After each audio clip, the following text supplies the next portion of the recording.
Meus amados irmãos, minhas amadas irmãs, Padre Deusmar Andrade, mais uma vez com vocês no Palavra Encarnada. Vamos pedir a presença do Espírito Santo nesse domingo para aprofundarmos na Palavra de Deus. Vinde, Espírito Santo, e enchei os corações dos vossos fiéis e acendei neles o fogo do vosso amor. Enviai, Senhor, o vosso Espírito e tudo será criado. Renovareis a face da terra. Oremos. Ó Deus, que instruíste os corações dos vossos fiéis com a luz do Espírito Santo, fazei com que apreciemos retamente todas as coisas segundo o mesmo Espírito e gozemos sempre de sua consolação. Por Jesus Cristo, Senhor nosso. Amém. Te pedimos, Senhor, que a tua graça nesse domingo possa santificar a nossa alma, que a tua graça possa iluminar o nosso ser, fazer o nosso coração transbordar da alegria de Cristo ressuscitado. Por Cristo nosso Senhor. Amém. O Senhor esteja convosco, Ele está no meio de nós. Proclamação do Evangelho de Jesus Cristo, segundo Lucas. Glória a vós, Senhor. Naquele tempo, os 2 discípulos contaram o que tinha acontecido no caminho e como tinham reconhecido Jesus ao partir do pão. Ainda estavam falando quando o próprio Jesus apareceu no meio deles e lhes disse: a paz esteja convosco. Eles ficaram assustados e cheios de medo, pensando que estavam vendo um fantasma. Mas Jesus disse: por que estáis preocupados? E por que tendes dúvidas no coração? Vede minhas mãos e meus pés, sou eu mesmo. Tocai em mim e vede. O fantasma não tem carne nem ossos, como estáis vendo que eu tenho. Dizendo isso, Jesus mostrou-lhes as mãos e os pés. Mas eles ainda não podiam acreditar porque estavam muito alegres e surpresos. Então Jesus disse: tende aqui alguma coisa para comer? Deram-lhe um pedaço de peixe assado. Ele o tomou e comeu diante deles. Depois disse-lhes: são estas as coisas que vos falei quando ainda estava convosco. Era preciso que se cumprisse tudo o que está escrito sobre mim na lei de Moisés, nos profetas e nos salmos. Então Jesus abriu a inteligência dos discípulos para entenderem as Escrituras e lhes disse: assim está escrito, Cristo sofrerá e ressuscitará dos mortos ao 3º dia. E no seu nome serão anunciados a conversão e o perdão dos pecados a todas as nações, começando por Jerusalém. Vós sereis testemunhas de tudo isso. Palavra da salvação. Glória a vós, Senhor. Vejam, meus irmãos, o Evangelho de hoje mostra uma das experiências com Jesus ressuscitado. Uma experiência que não ficou no passado, na verdade, Jesus continua vivo e ressuscitado. De alguma forma, Jesus continua presente naqueles que anunciam o ressuscitado. Tanto que o Evangelho começa exatamente assim. Essa passagem é depois dos discípulos de Emaús, e aí eles voltam para falar aos apóstolos, esses 2 discípulos, que viram, que tiveram experiência com Jesus ressuscitado. Enquanto eles estão falando, o próprio Jesus aparece no meio deles. Ou seja, no anúncio, o anúncio não é somente uma mensagem, o anúncio não é somente uma novidade, alguma coisa assim estimulante, sabe? Humanamente falando. O anúncio é o próprio Cristo ressuscitado. Então, quando nós anunciamos ainda hoje a presença do ressuscitado que vai ao encontro do abandonado, o próprio ressuscitado se faz presente e diz: a paz esteja convosco. O anúncio do ressuscitado traz a paz. E eles ficam extasiados. Eles parecem que não querem acreditar. Não é que eles não queiram, é porque é uma verdade tão grandiosa que a inteligência deles ainda não conseguiu captar. Não sei se vocês entendem a seriedade disso, né? Como pode aquele que nós vimos morto? Aquele que nós vimos ele flagelado. Nós vimos ele massacrado. Nós fomos derrotados. Vocês entendem? Nós ficamos surpresos assim. Como é que pode? O mesmo que eu vi morto, agora ele está vivo, né? Então, a inteligência deles ainda não conseguia abraçar a grandeza, né? A revelação, meus irmãos, não é uma invenção humana. Isso é uma coisa importantíssima.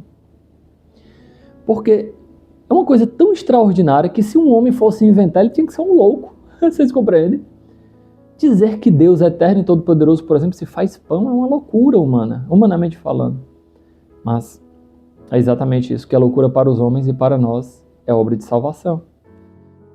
Vejam, mesmo diante de tanto sofrimento, ou melhor, diante do maior sofrimento, que é o de Jesus abandonado, morrendo, crucificado na cruz, Deus tira a maior graça. Deus tira a maior graça. Então, a resposta de Deus para o sofrimento não é simplesmente excluir o sofrimento, tirar o sofrimento como a nossa humanidade mimada e pervertida pelo pecado quer. Não sofrer, ser acariciado, massageado no seu ego. Isso é que a nossa humanidade decaída quer, o homem velho quer. Essa não é a resposta de Deus ao sofrimento. A resposta de Deus ao sofrimento é a ressurreição. Da maior dor do sofrimento, Deus tira a maior graça, a ressurreição. Então, meus irmãos, e na cruz, aqueles homens, os apóstolos, eles tocaram o maior sofrimento, não só o de Cristo, mas eles tocaram também a sua própria infidelidade, o sentimento de fracasso humano, o sentimento de perda, de perder em 3 anos. Meu Deus, passamos 3 anos com esse homem, perdemos oportunidades de dinheiro, prazeres mundanos, talvez algum deles tivesse lidado com essa tentação.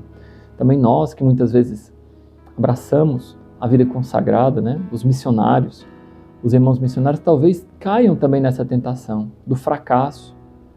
O fracasso de uma queda, né? De uma recaída no pecado. Mesmo disso, meu irmão, Deus pode tirar uma graça. A ressurreição é a resposta de Deus ao sofrimento. Lembro da história de uma senhora, uma pessoa muito próxima a mim, não vou dizer quem é, que perdeu o filho. Isso é muito novo, eu era muito novo ainda, né? Perdeu o filho por um câncer, né? Um sofrimento inexplicável, né? Não existe uma causa, não foi culpa de ninguém. É um mistério, né? Humanamente falando. E essa mulher sofreu terrivelmente, não é? Vocês imaginam só, uma criança de 10 anos morta pelo câncer. Mas essa mulher, pouco a pouco, abriu o coração a Deus. E foi a partir daí que ela começou a se engajar na igreja, provavelmente para procurar resposta aos seus sofrimentos, mas ela encontrou. E anos depois, não sei se sabiam da história dela, a pessoa que fez isso, ou foi também por um mistério da providência de Deus, mas tudo faz parte da providência de Deus. Uma pessoa deixou uma criança na porta da casa dela, para ela cuidar. E ela viu ali também como uma resposta, uma ressurreição. Uma nova criança para ela cuidar. Claro que nunca ia substituir a dor da criança perdida, mas que ia dar um significado novo, né? E aquela pessoa que não era tão de igreja, cresceu na fé pela dor e pelo sofrimento e soube abrir o coração a uma nova vida. Então, da maior dor, não é que Deus se use da dor, Deus não é um masoquista, né? Não sei se a palavra está certa, né? Mas aquele que se alegra com o sofrimento. Não. Deus, ele da dor tira a alegria, da morte tira a ressurreição, do abandono tira a ressurreição. Esse é o mistério da graça, né? Então, quando eles têm aquela experiência com Jesus ressuscitado, que no primeiro momento parece extraordinário, inacreditável. Também quando nós vemos o mistério da ressurreição de Cristo na vida dos nossos irmãos, é o extraordinário. Irmãos que viviam uma vida pervertida, marcada por todos os pecados que se possam imaginar, dando testemunho da graça de Deus, estando limpos, mesmo que com dificuldades, mesmo que com provações. Ali é inaudito isso, assim, o mundo não consegue compreender. O mundo não entende, é uma verdade tão grande, explosiva, que a gente só se admira. Então, é preciso ver, assim como no Salmo de hoje nós lemos, o esplendor sobre nós, venha, Senhor, a vossa graça. Sobre nós fazer brilhar o esplendor da vossa face, o esplendor da luz de Cristo, o esplendor do ressuscitado, ele dá sentido aos sofrimentos passados. O esplendor de Jesus ressuscitado mostra o verdadeiro sentido das coisas. Então, imaginem, e esse é o anúncio de Pedro na primeira leitura de hoje, e também o anúncio de Jesus ressuscitado. Eles entenderam que Cristo precisava sofrer para ressuscitar. Cristo abriu-lhes a inteligência, aquilo que parecia inacreditável. Tanto inacreditável o mistério da depressão, entre aspas, que eles sofriam por estarem diante de um Deus morto, quanto os mistérios dos sofrimentos que eles sofreram, que Jesus sofreu.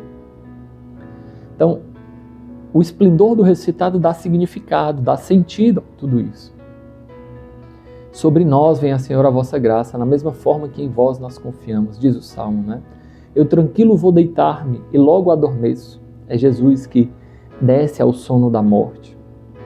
pois só vós, ó Senhor Deus, dai segurança à minha vida. Então, ele se entrega à morte porque sabe da segurança que o Pai pode lhe dar, né? E quando Pedro anuncia isso, né?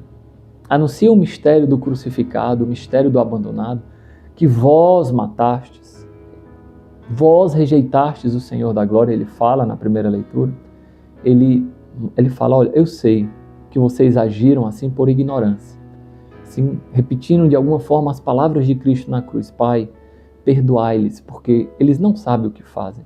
Se eles soubessem quem era o Rei da Glória, eles não teriam crucificado o Senhor. Quantas vezes também muitos irmãos ainda hoje sofrem na sua própria indiferença, no seu próprio egoísmo, numa vida fechada em si mesmo, porque não tem quem vá anunciar o ser feliz para eles. Anunciar que a verdadeira alegria, a verdadeira felicidade não está na multiplicidade de prazeres, nas conquistas humanas, nos méritos meramente humanos, mas a verdadeira alegria está no encontro com o abandonado, em sair de si, tocar as dores de Cristo, né? Então, portanto, meus irmãos, é preciso tocar na carne de Cristo, ter uma experiência com Deus. Não achar que é um fantasma. Às vezes nós temos a imagem de um Deus morto, né? Um Deus distante, um Deus que não faz sentido com a nossa vida. Até acredito que Deus existe, mas lá, Ele não toca na minha vida aqui no cotidiano. Eu lembro, antes de eu ter minha conversão, né, minha entrada para a igreja de fato, né, sempre fui católico. É estranho falar que eu tive uma conversão, sendo que eu sempre fui católico, né?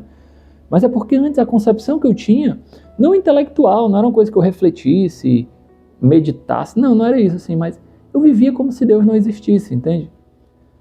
É um ateísmo prático, não é um ateísmo teórico, vocês entendem? É um ateísmo prático, você acredita em Deus com a sua mente. Não, Deus existe, né? Deus existe, Ave Maria, Ele está acima de tudo, né? Mas acima de tudo o quê? Das coisas? Não. Deus, Ele é o centro da minha vida, é diferente, vocês entendem? É necessário, portanto, tocar na carne de Cristo, saber, ter uma experiência abstrata, né? De um Deus distante, sem gosto, sem sal. Mas, por outro lado, né? Viver como se Deus tocasse a sua vida diariamente. Como se Deus não, porque de fato Deus toca, né? Ou melhor, viver diariamente tocando a carne sofredora de Cristo nos mais pobres.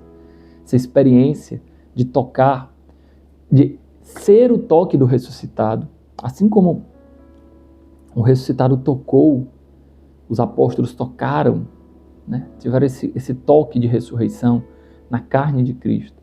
Os apóstolos no começo achavam que era um fantasma. Jesus, pois deixa eu comer com vocês, o que é que tendes aí para comer? Não é uma experiência abstrata, meus irmãos, é uma experiência concreta. E também não adianta, Jesus não ficou trazendo historinhas para eles de experiências passadas, não. São coisas atuais, são coisas concretas. É uma experiência que se viveu cotidianamente.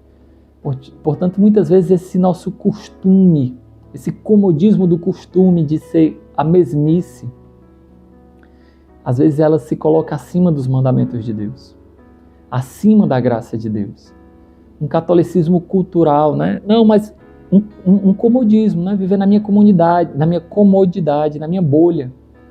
Não, mas eu já contribuo com o meu dízimo, mas eu já vou para a missa todos os domingos, e aí você se acomoda. Eu não preciso de nada a mais, vocês entendem? Esse comodismo, esse costume, às vezes se coloca acima do próprio mandamento da graça de Deus. E na segunda leitura nós lemos, olha, quem diz eu conheço a Deus, mas não guarda os seus mandamentos é mentiroso. Que é uma grande tentação também.